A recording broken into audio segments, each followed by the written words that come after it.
Entramos em tua santa presença nesse instante, ó Pai, e pedimos a sabedoria e a mente de Cristo para entender este assunto. Dai-nos poder para colocar em prática também este assunto. Em nome de Jesus te pedimos e agradecemos. Amém.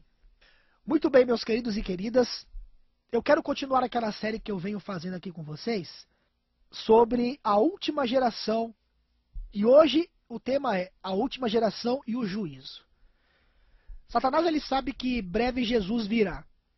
E ele está arregimentando, digamos assim, não é, suas forças através de movimentos, inclusive movimentos ecumênicos, fazendo parecer que um grande revivamento está ocorrendo no mundo, inclusive no Brasil, para fazer o quê? Para tentar tirar do foco o verdadeiro revivamento e reforma que Deus espera entre o seu povo, para que apreciemos então a vinda de Cristo. Satanás está trazendo através de sociedades secretas, que é um assunto que em breve eu quero estudar mais profundamente aqui, muitos problemas, inclusive através da própria mídia controlada por esse pessoal, para através de um caos vir com uma suposta solução que seria uma maravilha para todos, mas será o último ato do drama relacionado ao engano satânico para enganar, se possível, os eleitos. E o Evangelho Eterno de Apocalipse 14, versículos 6 e 7, tem a ver o quê? Não com uma situação, digamos assim, de você ser um cristão próspero, no sentido de Deus te honrar financeiramente, e Deus fazer acontecer isso, e Deus fazer acontecer aquilo na sua vida. Mas sim, o maior milagre de todos, que é aperfeiçoar o seu caráter para que você esteja em pé no grande dia da ira de Deus. Eu quero começar lendo com vocês aqui um texto interessante que está ali na segunda epístola de Pedro, capítulo 3. Segunda epístola de Pedro, capítulo 3, versículo 9. Ou o versículo 3 também. Vamos ler o 13 e o 9. Segunda Epístola de Pedro, capítulo 3, versos 13 e 9.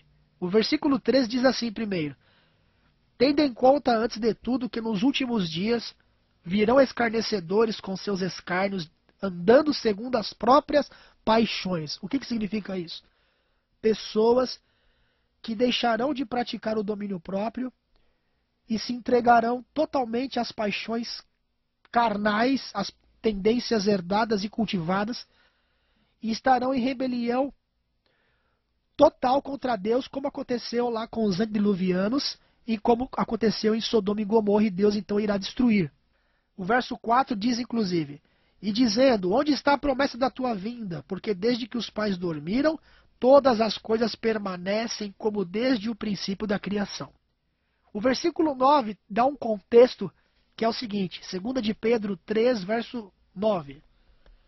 Vamos acompanhar a leitura aqui, ou você anote aí, depois leia com mais calma, ok? 2 de Pedro, capítulo 3, versículo 9. Não retarda o Senhor a sua promessa, como alguns a julgam demorada. Pelo contrário, ele é longânimo para convosco, não querendo que nenhum pereça, senão que todos cheguem ao arrependimento. Contextualizando com essa citação da Bíblia, eu quero ler um pensamento aqui para você, preste atenção. Veja só esse pensamento, para contextualizar com essa questão que o Senhor não retarda a sua promessa, ou seja, a promessa da sua vinda, mas Ele quer que todos cheguem ao arrependimento, não é? Pois Ele não quer que ninguém pereça. Vamos entender o seguinte aqui com este comentário, veja só. Com infalível exatidão, o infinito, ou seja, Deus, ainda ajusta contas com as nações, enquanto sua misericórdia é oferecida com chamados para o arrependimento. Olha bem agora, essa conta permanece aberta, ou seja, ela permanece aberta ainda, ok. Deus ainda está convidando, a porta da graça ainda se encontra aberta. Mas quando, veja só agora, quando as cifras, ou seja, quando as cifras desta conta alcançam certo montante, ou seja, alcançam o seu limite, o seu fim, podemos dizer assim, estabelecido por Deus, começa então o ministério da sua ira. A conta então é encerrada. Cessa a divina paciência. A misericórdia não mais pleiteia em benefício da humanidade caída. Vocês entenderam? E o outro pensamento diz assim: perante o universo, o mundo terá de dar contas ao juiz de toda a terra, o mesmo que eles condenaram e crucificaram. Que dia de acerto de contas será esse, não é verdade? Então, meus amados, o que está faltando realmente para Jesus voltar é exatamente o povo dele, em primeiro lugar, ouvir o verdadeiro evangelho, que é um evangelho realmente de arrependimento. Não é um evangelho de você ser uma pessoa rica e conquistar, porque Deus vai te honrar, e Deus vai fazer aquilo, e vai fazer aquilo outro e tudo mais. Como se aonde estamos aqui fosse a última bolacha do pacote e o que vai ter que mudar vai ser aqui. Como se Jesus voltasse no sentido de as coisas melhorarem aqui na terra. Não. A mensagem final é uma mensagem de acusação. Não é uma mensagem de passar a mão na cabeça e dizer que está tudo bem. Até porque hoje o evangelho que é pregado faz com que as pessoas sejam pessoas mais presunçosas do que efetivamente cristãs. Ou seja, elas querem as bênçãos de Deus, mas elas não querem vencer o pecado para serem seladas e se prepararem para o grande dia da ira de Deus. E se prepararem para estar em pé no grande tempo de angústia que virá sobre todo o mundo. E não adianta a gente vir com aquela ideia que a igreja será arrebatada, porque essa ideia a gente já estudou aqui, não tem base bíblica, e não existe essa questão de a igreja ser arrebatada antes deste tempo de angústia, onde a igreja não passará por este tempo. Isso é uma coisa realmente diabólica e que vai levar muitas pessoas à perdição. A Bíblia é clara ao afirmar que quando Jesus vier, todos os casos estarão decididos eternamente. Não há segunda chance de salvação. Até falei aqui semana passada que se fosse verdade a história de que será dada uma segunda chance para aqueles que supostamente ficarão, mas irão morrer por rejeitarem a marca da besta, então significa que eles irão ressuscitar na segunda ressurreição. A Bíblia fala de duas ressurreições. A primeira é na volta de Cristo. A segunda, a Bíblia fala que é a ressurreição da condenação. Veja como não encaixa essa ideia. Essa é uma ideia fictícia.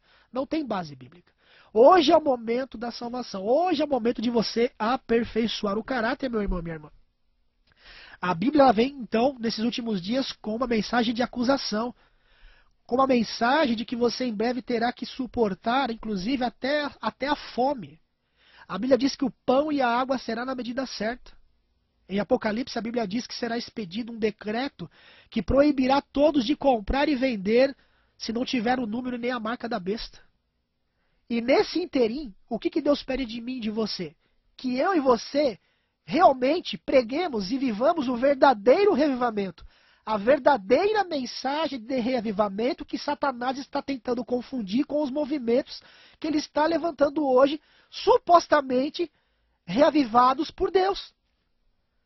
Eu quero abordar mais um tema sobre essa questão. A Bíblia diz ali em Coríntios, na primeira de Paulo aos Coríntios, capítulo 4, versículo 9, há um texto interessante. Lá diz assim que nós nos tornamos espetáculo ao mundo, aos anjos e aos homens. Na verdade, a última geração ela deverá refletir o caráter de Cristo de tal maneira que ela será um espetáculo para todo o universo. Por quê? Porque, como eu já falei aqui e vou repetir, à medida em que a última geração, o remanescente fiel, que verdadeiramente pregará o verdadeiro reavivamento e reforma, irá reivindicar o caráter de Cristo perante todo o universo. Por isso o pecado não vai se levantar novamente. Né? Você já se perguntou por que o pecado não vai se levantar novamente?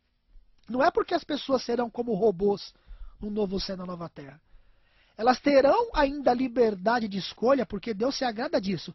Mas, numa geração corrupta, numa geração corrompida, como você está vendo a cada dia. Hoje você sabe que está havendo um grande evento em São Paulo. Um evento que trabalha com a pornografia. Um evento que leva as pessoas para a concupiscência da carne, para o sodomismo. para a união entre homem com homem, mulher com mulher. Você sabe do que eu estou dizendo. No momento de tanta crise, de tanto caos mundial, um remanescente terá adquirido uma experiência tão grande de santificação que todas as tendências herdadas e cultivadas para o pecado deste povo estarão subjugadas e colocadas sob o domínio da vontade de Deus, desmascarando Satanás ao afirmar que é impossível guardar os mandamentos de Deus na natureza humana caída. Essa é a verdadeira essência do Evangelho. E se essa mensagem fosse pregada por todos os pregadores, evangelistas, pastores, apóstolos, teria havido o quê? Um aceleramento do retorno de Jesus. Porque como nós lemos no começo, Jesus ele não retarda a sua promessa, mas ele aguarda que haja o quê? Que haja arrependimento. Arrependimento tem a ver com conversão, tem a ver com vitória total sobre o pecado. Porque você e eu somos da última geração que estará viva quando Jesus vier nas nuvens dos céus. Eu ainda vou falar um pouco mais sobre detalhes acerca desta questão. Mas olha só, lá no livro de Jó, no livro de Jó, capítulo 2, Jó capítulo 2, a partir do verso 1, diz assim: Num dia em que os filhos de Deus vieram apresentar-te perante o Senhor, veio também Satanás entre eles apresentar-se perante ele. Versículo 2: Então o Senhor disse a Satanás: De onde vens? Respondeu Satanás ao Senhor, e disse: De rodear a terra e passear por ela. Ou seja, a terra ficou cativa de Satanás. Então o que ele faz é tentar. O que ele faz é sugestionar você a pecar. O que ele faz é você alimentar a sua tendência herdada e cultivada para o pecado. Por quê? Porque ele não quer que você aperfeiçoe o caráter. Ele sabe que se você não aperfeiçoar o caráter, através da graça de Cristo, que vai dar poder para você aperfeiçoar, ele sabe que você estará perdido no dia da ira de Deus. Continua. Olha o versículo 3 agora. Perguntou o Senhor a Satanás: Observaste o meu servo Jó? Porque ninguém há na terra semelhante a ele, homem íntegro e reto, temente a Deus, e que se desvia do mal. Ele conserva a sua integridade, embora me incitasses contra ele para o consumirem sem causa. Perceba, meu amigo, minha amiga.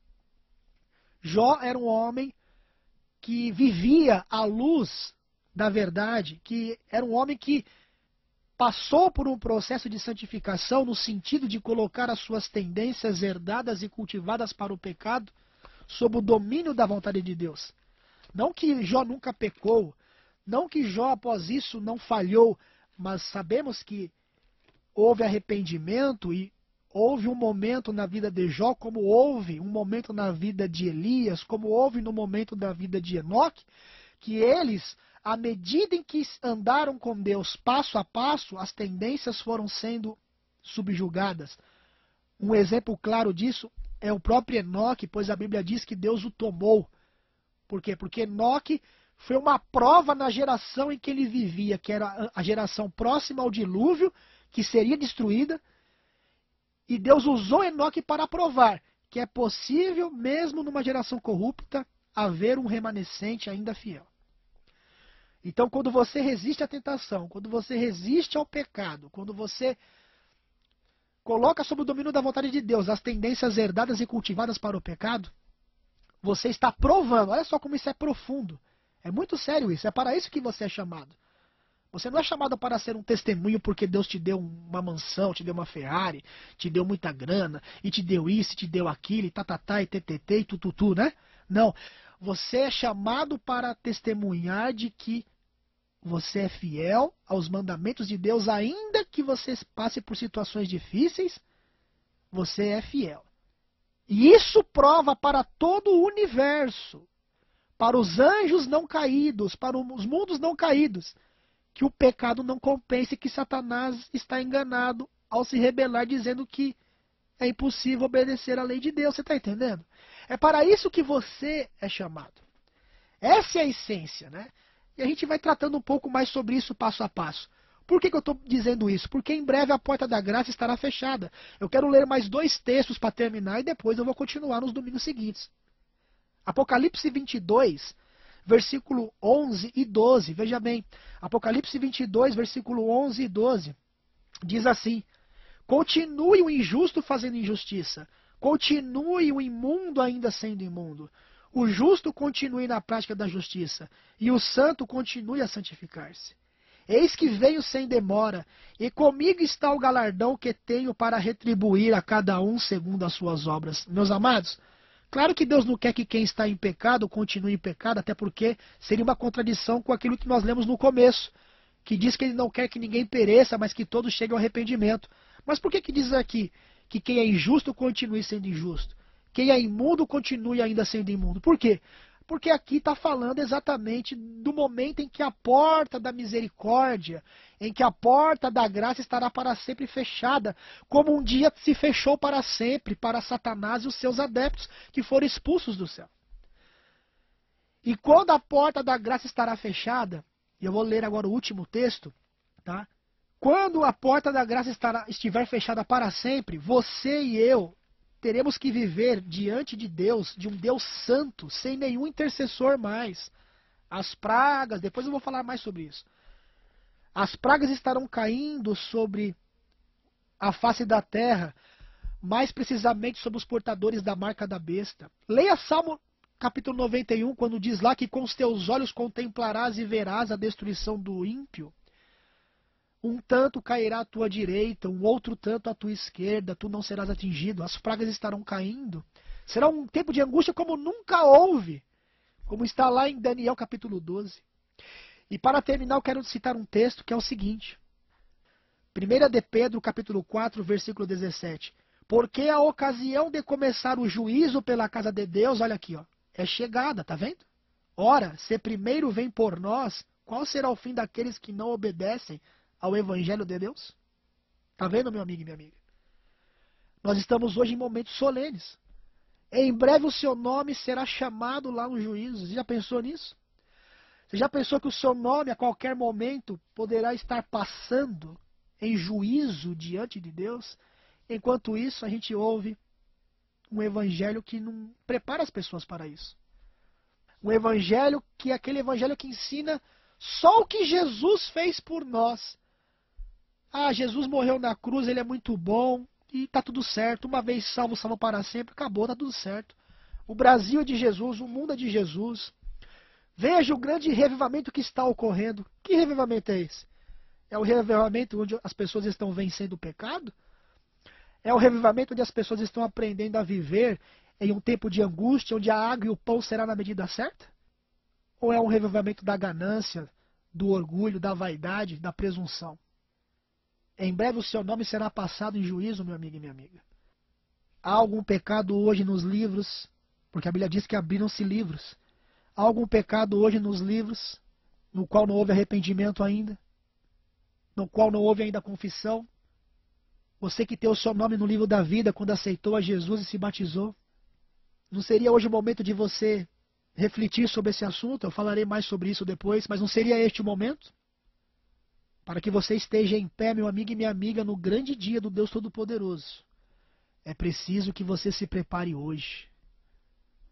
Porque em breve o juízo virá sobre toda a carne. E toda a luz do evangelho que você sabe que deve ser vivida será cobrado de você e será cobrado de mim. Ouça essa vinheta e eu faço o apelo final dentro dela e já com a oração final. Desde que o pecado entrou no mundo, Satanás atreve-se a dizer que é impossível ao homem caído vencer as suas tentações. Cristo, porém, veio desmascarar o enganador, ao vir a esta terra como homem e com os mesmos recursos que o homem pode hoje alcançar, resistiu às tentações de Satanás.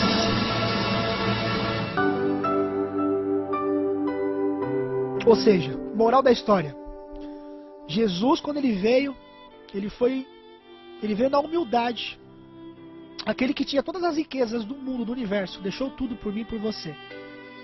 Mas ele não diz para você, olha, o que eu fiz por você já está tudo resolvido no sentido de que pode ficar assim mesmo. Eu já paguei o preço, está tudo certo. Não. Tem a segunda parte. Ele quer comunicar agora a experiência de vitória que ele, como homem, teve ao vencer a tentação, com você e comigo. Quando você e eu, quando a igreja de Cristo realmente vencer o pecado, colocar sob o domínio da vontade de Deus neste mundo corrupto, onde Jesus quer voltar, mas ele depende de você, no sentido de você fazer a tua parte também. A graça de Cristo dará poder para você e eu vencermos todos os pecados. Provaremos para todo o universo que é possível viver uma vida de vitória sobre o pecado. Satanás será desmascarado. Você e eu passaremos ilesos no dia do juízo. Seremos selados e agora cheios do Espírito Santo. Daremos a mensagem final. Sai dela, povo meu, sai de Babilônia. E o verdadeiro revivamento ocorrerá. E Jesus finalmente voltará. Ore comigo se você quer fazer parte deste movimento. Não de uma placa, mas de uma igreja invisível, onde pessoas sinceras estão em vários lugares, em várias igrejas, e que vão abraçar essa mensagem no tempo do fim. Pai querido e eterno Deus, nos dê forças para vencer o pecado. Nesta última geração corrupta, as coisas que estão acontecendo, ó Pai, estão nos forçando a tomar uma posição, ou de um lado ou do outro. Que aquele que realmente é sincero, e sabemos que são poucos, porque a Bíblia diz que os perdidos serão como o número da areia do mar. Mas os sinceros, ó Pai, que o Senhor dê poder agora a eles, em nome de Jesus. Que o Senhor os cubra com o teu poder, e envie milhares de anjos, e dê poder para eles vencer as tentações, para vencer as tendências herdadas e cultivadas para o mal. Em nome de Jesus. Amém.